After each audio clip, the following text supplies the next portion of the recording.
Greetings to you, James, and thank you for taking the time to connect for this interview for the Virtual Ocean Pavilion. We'll kick off with some formal introductions. I'll go first, and then I'm going to ask you to introduce yourself. So, my name is Chelsea Gill Anthony. I am a COP29 youth delegate in the Island Innovations Caribbean Climate Justice Leaders Academy. I like to call myself an empathy-led environmental communicator with over 11 years of experience in strategic communication leadership. My advocacy focuses on creative campaigns that make ocean conservation and climate issues relatable and actionable, especially for young people in the Caribbean. I'm also the communications officer for the Belize Fund for a Sustainable Future, which is a private conservation trust fund that was established under Belize's historic Debt for Nature swap agreement, also known as the Belize Blue Bonds, to finance and support government and non-government partners for ocean conservation. And I have the wonderful pleasure of conducting this interview today. And so I'm going to ask you now if you can please introduce yourself. Thanks, Shell. So lovely to meet you. I am James Merchant. I work at the Marine Conservation Society, which is an ocean conservation charity based in the UK. And I am the Marine Natural Capital Analyst. So I lead our work on the blue economy and blue finance, and of course natural capital. And there's different strands really. There's the blue economy strand, which is where we're trying to advocate and work with the government to show them there is a better way of having a blue economy, having a sustainable blue economy, one that is built around marine natural capital instead of exploiting it. And the idea being that this can keep giving us benefits indefinitely and for free, and can create whole loads of opportunities for society, for the economy, and for businesses. And then we're also working on the blue finance side, which is engaging with the private finance sector and financial institutions to help them understand what their links are to the ocean and to, again, tap into those opportunities that they can find to start channeling money into ocean recovery, where there is a massive finance gap, which we'll get into a bit later. But they're the overall themes of my job. Well, it's certainly nice to meet you and to get your insights today. I will briefly talk about the Virtual Ocean Pavilion and the purpose of this interview, and then we're going to ease right into the questions, okay? Right. So the Virtual Ocean Pavilion is an online platform that highlights the importance of the ocean in tackling climate change. It helps people understand why ocean matters and in climate negotiations and for all life on Earth. And at COP29, the pavilion allows more people to take part, even if they can't attend in person. This year, it features interviews with climate negotiators and other key voices like you, James, giving attendees a clearer view of what's happening at COP29, how decisions are made, and the progress of discussions. So let's get started. How does your work relate to the goals of COP29? Sure. So if we take a step back maybe and consider what COPs are for in general, why they've been meeting for the last 30 years or so, I would say in essence it is about climate change. And when we talk about climate change and the climate, the ocean is the biggest player there. It's our biggest ally. It's absorbed most of the heat that mankind has generated. It's absorbed about 30% of the emissions. And essentially it has kept life on Earth habitable and continues to keep it habitable, even though we are causing changes in the climate. So when we talk about COPs and meeting the targets, it's things like 1.5 degree warming and targets like that. But essentially, it's about keeping the planet healthy and habitable, and that only happens with a healthy ocean. But funding for ocean recovery and ocean health is minimal. So SDG 14, life below water, is the least funded of the Sustainable Development Goals. That's a stat that's probably coming up a lot during the COP. Um, and we need to address that. And one really important tool for addressing that is blue finance and finding ways for public and private money and all different sources to start going into ocean health. But then also blue economy, or the sustainable blue economy, which is more about the wider system and how our economy and finance sector relates to ocean health and how we can start building more opportunities around that. So it's about mobilizing finance, which supports ocean health, which in turn will help us in addressing and mitigating climate change. Thank you so much for that. And you kind of touched on what I was going to ask. Secondly, that speaks about economies and or financial sectors that's linked to ocean health. So I'm going to ask you, what are your expectations coming to the COP29? And what would you consider a success for the ocean among the COP29 outcomes? Yeah, good question. I don't have any set expectations, but I'm hoping for a step towards what I see as the real progress with these international meetings is when whether it's governments, industries, the private sector, or organizations start looking at the bigger picture and looking at the big forces of the economy and the finance sector which influence the world around us, and to start understanding that even if they don't care about the environment, which they absolutely should, everything is still interlinked, and we stand to lose a lot if we allow the ocean to keep declining. So we know a lot about the impacts that we have on the ocean, but I don't think people fully understand how much the ocean is supporting, obviously, life on the planet, but the economy and the finance sector. So the ocean underpins about 60% of the total economic value of the planet. And there was a really good report by WWF a couple of years ago, which found that two-thirds of publicly listed companies had some sort of financial exposure linked to ocean health. And in a business as usual scenario, where the ocean keeps declining, there's about 8.5 trillion US dollars of assets and revenues at risk in the next 15 years alone. So there's a massive link there, and I don't think it's being recognized as much as it should. So I would love it if these large organizations, governments, whoever it is, starts looking beyond the short term and a step towards a larger systems change, which I know is quite a lot to ask from one COP. Certainly, when we consider how integral the ocean is to our sustainability and survival, we definitely need action right now. And so, in the context of what you just mentioned, what collaboration is needed and with whom or among whom in order to make this happen? What would be the best alternative to your desired outcome for the ocean? Yeah, I think everyone needs to be working towards the same thing, really. So whether it's scientists, industries, governments, NGOs, everyone needs to start pulling in the same direction. And short of a systems change, it would be great just to see that step in the right direction. So things that could be would be meaningful action and leadership coming out of industries and governments. So where they can demonstrate that they're putting marine ecosystems first and recognizing their value, and not just pledges and commitments, which are great to see, but proof is in the pudding, really. So we want to see real life, tangible steps forward. It could be something like regulation. It could be legal protection for marine ecosystems. It could even be personhood, legal personhood for ecosystems and species.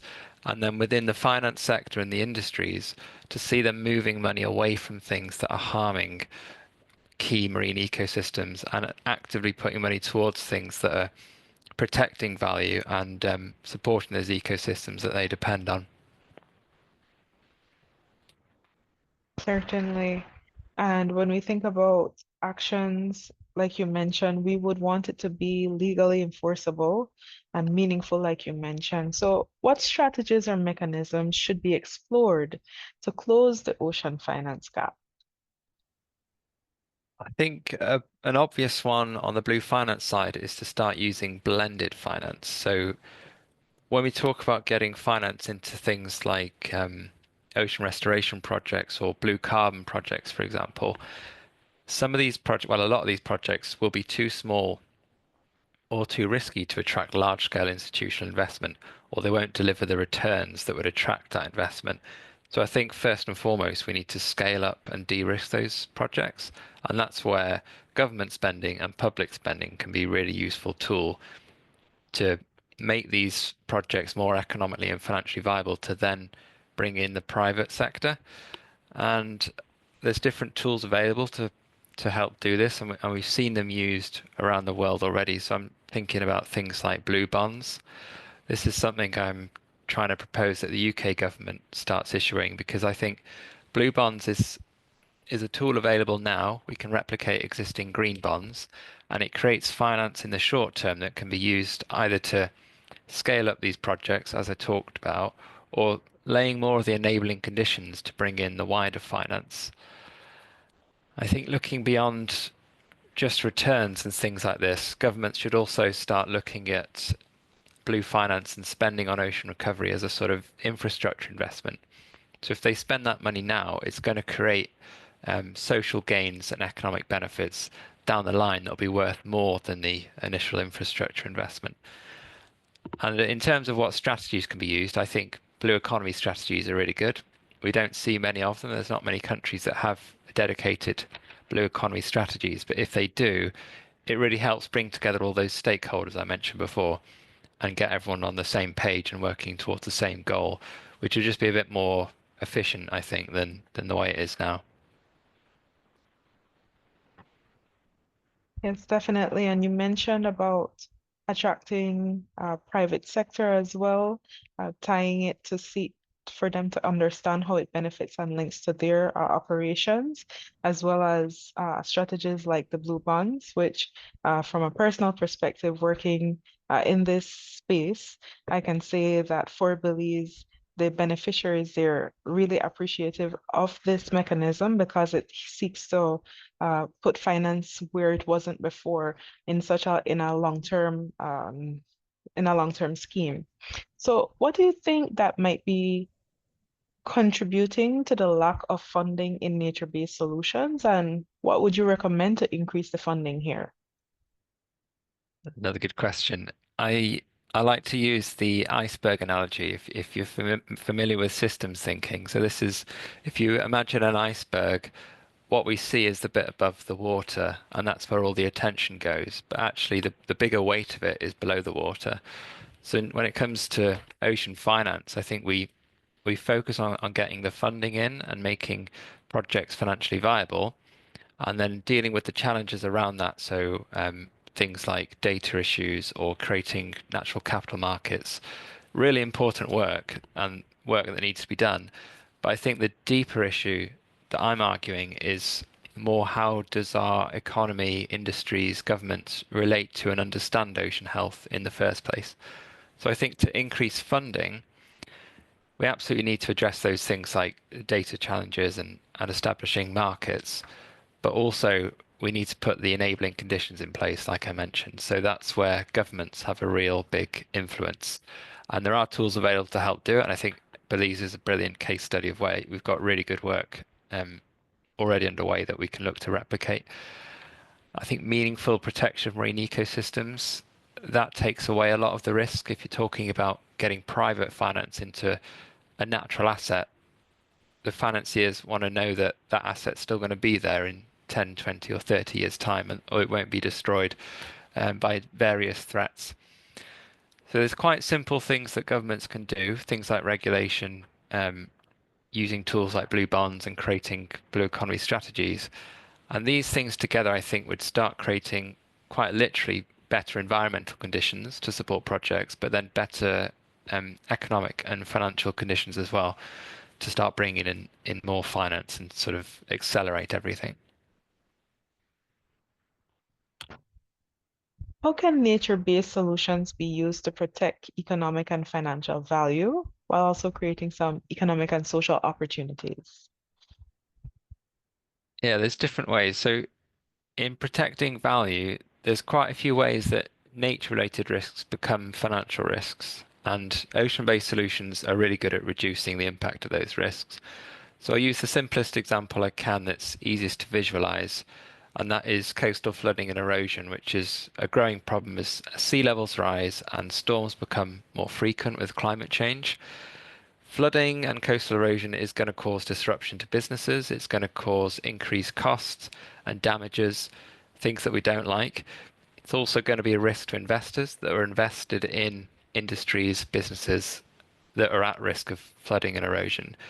But then things like blue carbon habitats, which are sort of superhero habitats in the coastal areas, they're actively reducing the impact of waves and storms on coastal areas. So they're quite literally reducing the physical risk and in turn reducing the financial risk to businesses, economies, and investors.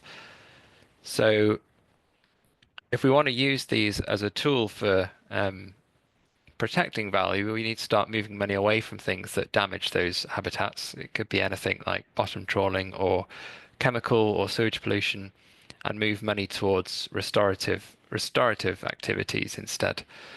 And then moving beyond that as well, using nature-based solutions for things like improved water quality.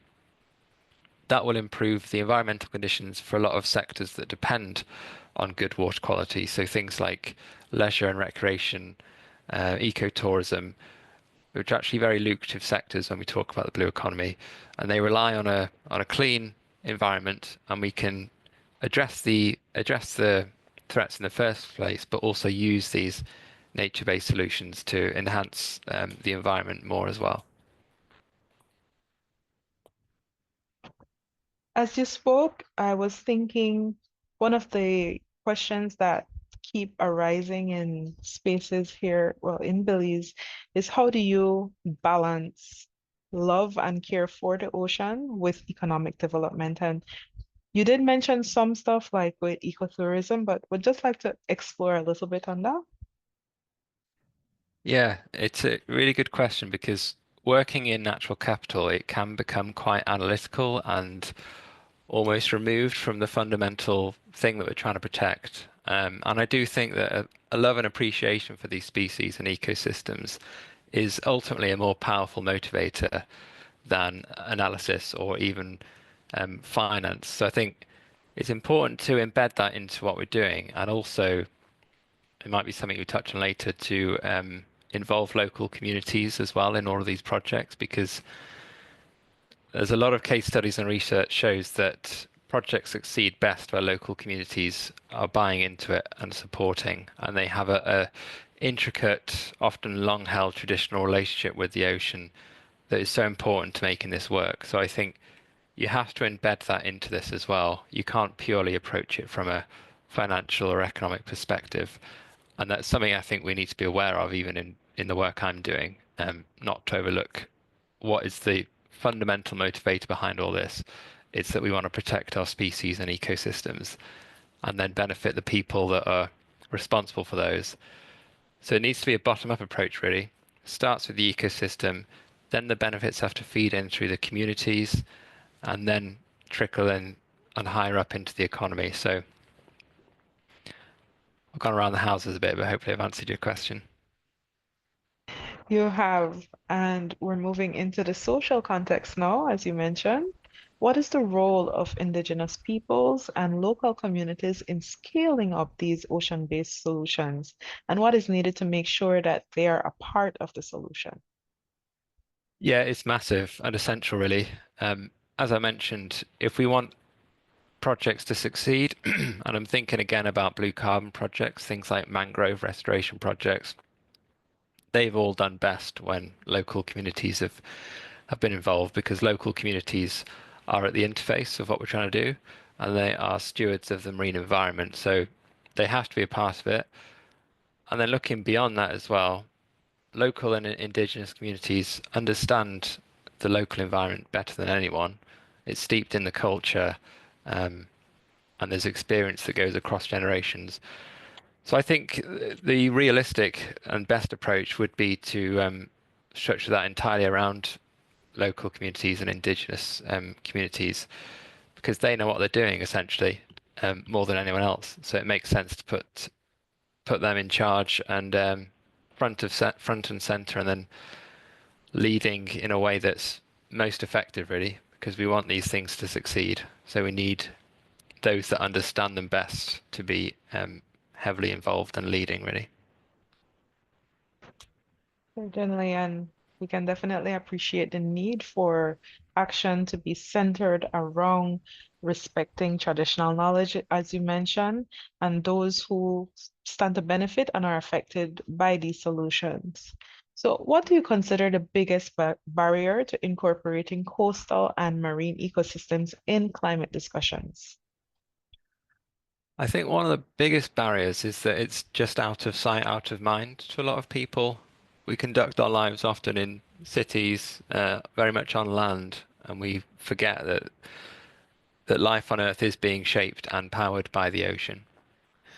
That's on a sort of high level approach. And then if you look more at the specific kind of project level, there's a challenge around lack of data. It's a very dynamic environment, so it's quite hard to pin down exactly what certain ecosystems are doing or what benefits we get from, say, restoring them. So it's harder than a forest where you can quite literally see what trees you've planted, what state they're in, what they're doing.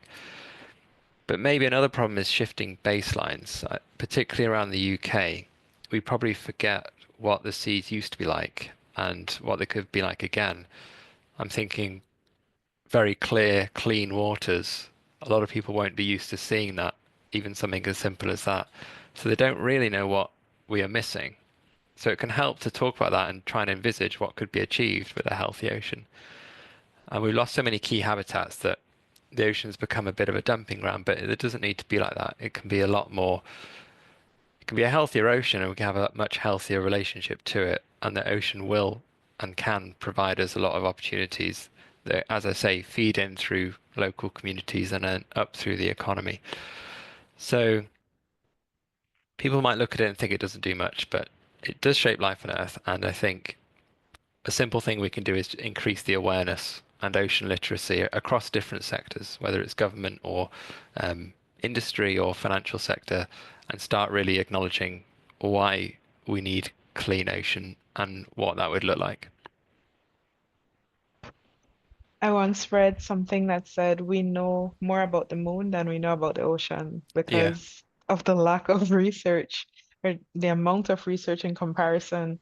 And I also recently spoke to a national coordinator for a shark conservation organization here, and she mentioned something interesting when it comes to data collection. She says in terms of funders and their expectations, they want immediate quick like interpretation of the data versus understanding that it's a long-term game where it keeps changing. They don't understand you'll need the same amount of money to do the same kind of research next year and next year as you build on baseline and trying to understand trends. And so I'm happy that you were able to show why this is needed and definitely how it's a continuous loop in terms of our interconnectedness between our role as humans with the ecosystems, the marine ecosystem. So, in your opinion, how effective is the ocean climate change dialogue in providing a formal and regular forum for countries and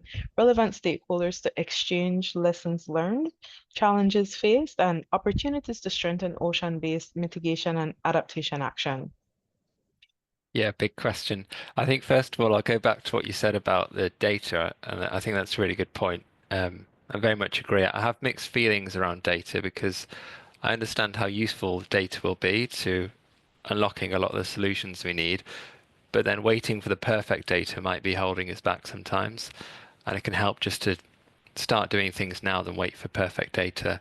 And it links back to what we talked about with local and indigenous communities that will probably understand what's happening without the need for um, quantifiable data as well. So it's using the resources that we have and not just waiting for perfect data. And on the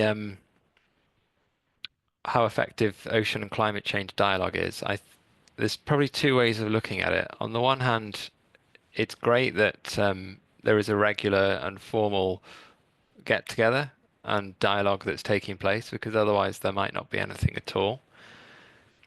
I think we probably should always try and set our sights a bit bigger and argue that it's not enough given the scale, the urgency and the challenge ahead of us and the importance of the ocean. I think these forums and gatherings are really important. But then if we want to deliver on it, then it has to be something that we're doing all year round. So governments can't just come to these global events, make some good pledges and commitments, and then go back to what they're doing. I think if these things are effective, it's almost what happens in the time between those that's going to determine it. How governments go away and start making changes that we can then get together again and share lessons learned and success stories and start building on it a bit more like that. So, not quite committed myself to an answer. I think they are important and valuable, but it's what goes on in between that's really going to make the difference as well. And so I come to the last question. If you have one key recommendation for promoting ocean climate action, what would it be and why? Well, a big part of our work is that we try and highlight the opportunities and what can be achieved, and not just tell people off for doing the wrong things. And I think there is so much opportunity here. And my one recommendation would be for someone to step forward and show global leadership. So again, that could be a government or a company or whoever it is. Show that there is a better way of doing it and deliver a sort of proof of concept and address this misconception that I've seen. There's a misconception that ocean recovery and environmental progress more widely is at the expense of other economic and political goals. And actually, I don't think that's the case. I think you can achieve political and economic and social goals through ocean recovery. So I want to see countries, governments, industries running with that and demonstrating what can be achieved. And as well, I would say that there's going to be a lot of first mover advantage. So fortune favors the brave, really. If you're an industry leader and you're willing to put your neck on the line now and take real steps towards financing ocean recovery, it's going to pay off in the long run because the demand for these nature-based solutions we talked about are only going to grow as the situation becomes more urgent. So it's being smart really as much as it is being responsible for the future. But I think we need action as soon as we can get it. And if someone can step forward and show leadership, it will encourage others to replicate this success. So basically, there is a lot of opportunity, but someone, and whether it's government or whoever, needs to step forward and just run with it and drive it forward. I think that as we have these discussions more, and definitely some of the outcomes that we look forward to from this COP, I'm very hopeful in that our leaders, our governments, our decision makers, those key players will come together and do the right thing when it comes to ocean recovery and the sustainable use of these resources. Is there anything else that you'd like to share before we wrap up? No, I think I've waffled on enough, but hopefully that was useful. It certainly was. And so I want to thank you so much again for taking the time to have this interview and for joining us for this virtual Ocean Pavilion. It was certainly a nice opportunity to interview you and hear your insights on this year's COP29. I wish you the best and enjoy the rest of your day. Thank you very much. Same to you. It's been really enjoyable. So thank you for your time.